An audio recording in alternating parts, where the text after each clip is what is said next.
for the private market to take on a greater share of the burden of providing housing finance, we have to have in place, outlined, and understood a new set of rules of the game for all the pieces of the mortgage market. And that means clarity on the capital banks have to hold against mortgage risk. It means stronger underwriting standards so that homeowners have to hold more equity in their homes. It means better protection for consumers, comprehensive oversight of servicers and all others involved in the basic chain of housing finance. It means better incentives for securitization, clarification on risk retention.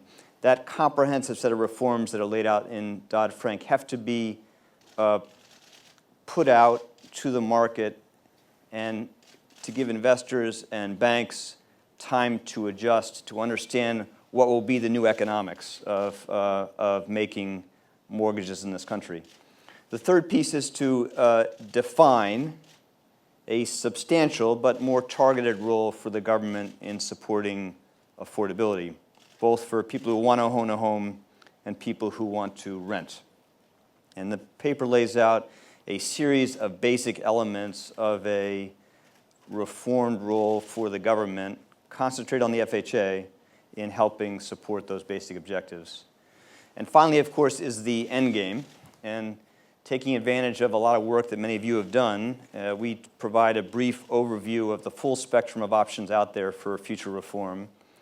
And we try to narrow the field to a more credible set of ultimate reform options. And the three we lay out in the paper, just to summarize them briefly, are an approach that is limited to the role the FHA provides, a proposal that would complement the FHA's role with an emergency backstop mechanism that would only be deployed in crisis, and a third option is an FHA alongside a redesigned and much more limited but standing guarantee or insurance mechanism that would be available for a broader class of homeowners.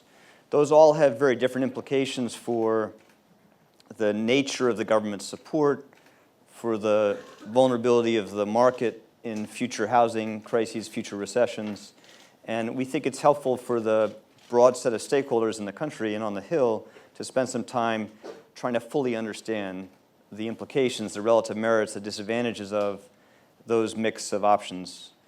In laying those out, we do take the view that it'd be fundamentally untenable for the country to adopt a model where the government plays no role. And we also think it would not make sense for the country for the government to be in a position on an ongoing basis of guaranteeing 80–90% of the mortgage market, which many people have suggested.